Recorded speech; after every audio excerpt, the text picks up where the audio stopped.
ABP आनंद एगिए थाके एगिए राखे। बीते सालों की उपलब्धियां और भविष्य की चुनौतियों पर चर्चा के लिए आज यहां कॉन्क्लेव भी हो रहा है।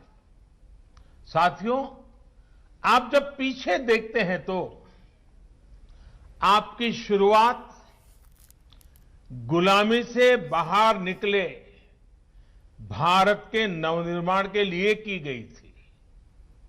समय के साथ आपकी भूमिका में और विस्तार हुआ है।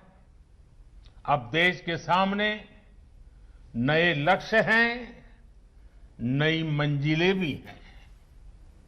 देश वर्ष 2022 में अपनी स्वतंत्रता के 75 वर्ष पूरे कर रहा है। वर्ष 2047 में 2047 में हमारी आजादी के 100 वर्ष होंगे। इस टाइम पीरियड में हमें आत्मनिर्भर भारत के नए संकल्पों को ध्यान में रखते हुए नए मानकों, नए पैमानों, न्यू स्टैंडर्ड्स, न्यू बेंचमार्क्स को गढ़ने की दिशा में आगे बढ़ना ही है।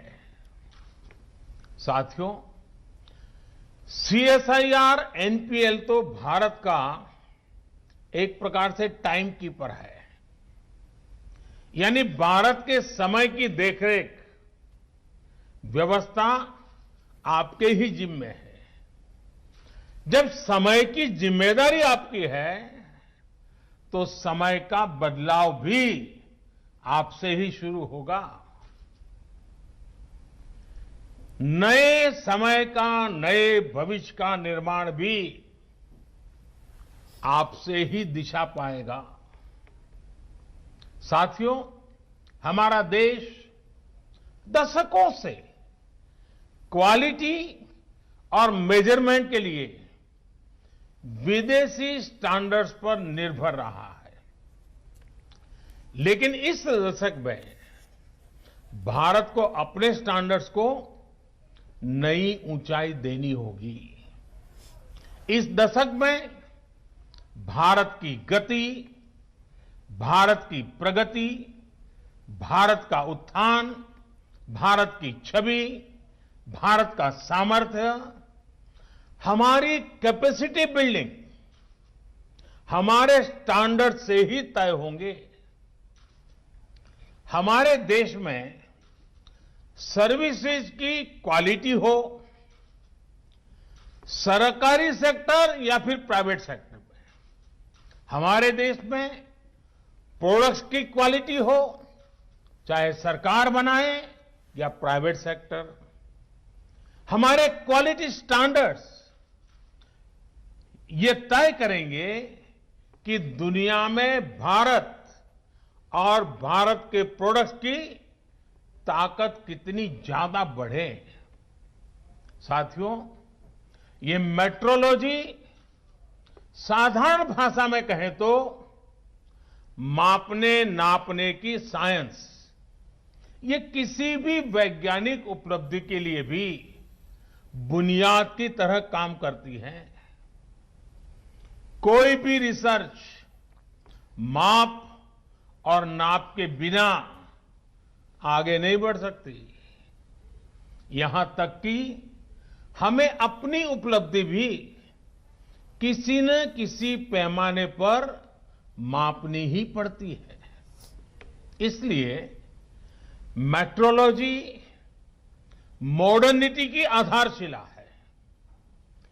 जितनी बेहतर आपकी मेथोडोलॉजी होगी, उतनी ही बेहतर मेट्रोलॉजी होगी। और जितनी विश्वसनीय मेट्रोलॉजी जिस देश की होगी, उस देश की विश्वसनीयता दुनिया में उतनी ही ज्यादा होगी। मेट्रोलॉजी हमारे लिए मिरर की तरह होती है। दुनिया में हमारे प्रोडक्ट्स कहां स्टैंड कर रहे हैं, हमें क्या सुधार की जरूरत है, ये पहचान ये सेल्फ इंट्रोस्पेक्शन मेट्रोलॉजी से ही तो संभव होता है। इसलिए आज जब देश आत्मनिर्भर भारत का अभियान इसका संकल्प लेकर के आगे बढ़ रहा है, तो हमें याद रखना है कि इसका लक्ष्य क्वांटिटी भी है, लेकिन साथ साथ क्वालिटी भी उतनी ही महत्वपूर्ण है। यानी स्केल भी बढ़े और साथ साथ स्टैंडर्ड भी बढ़े। हमें दुनिया को केवल भारतीय उत्पादों से भरना नहीं है, ढेर नहीं खड़े कर रहे हैं। हमें भारतीय उत्पादों को खरीदने वाले हर एक कस्टमर का दिल भी जीतना है और दुनिया के हर कोने में दिल जीतना है।